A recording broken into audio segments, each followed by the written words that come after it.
De facto CM Lokesh ఉత్తర కుమార ప్రగల్భాలు కట్టిపెట్టాలని హితవు పలికారు మాజీ మంత్రి పేర్ని నాని. లోకేష్కు దమ్ముంటే చర్చకు రావాలని, టైం డేట్ ఆయన చెప్పినా నన్ను చెప్పమన్నా పర్వాలేదు. డిఎస్సీ అక్రమాలపై చంద్రబాబు చర్చకు వస్తే వైఎస్ జగన్మోహన్ రెడ్డి కూడా వస్తారని సవాల్ విసిరారు మాజీ మంత్రి.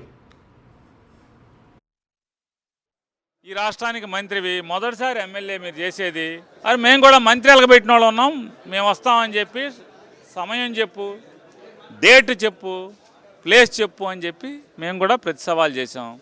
నీకు చేత కాకపోతే నాని నువ్వే ఫిక్స్ అయ్యని చెప్పు, నేను పెడతానని చెప్పాను. దానికి ఉలకో పలకో ఇవాళ కార్యకర్తలతో 4 గోడల మధ్య చప్పట్లు కొట్టించుకుంటాకి జగన్ రావట్లేదు, నేను పిలుస్తున్నాను, పిలిస్తే రావట్లేదు. డిఎస్సి మీద చర్చించడానికి నారా చంద్రబాబు నాయుడు గారిని రమ్మను, జగన్మోహన్ రెడ్డి గారు వస్తాడు. మరిన్ని అప్డేట్స్ కోసం ఛానల్ను సబ్స్క్రైబ్ చేయండి. నోటిఫికేషన్స్ కోసం బెల్ ఐకాన్ పై క్లిక్ చేయండి.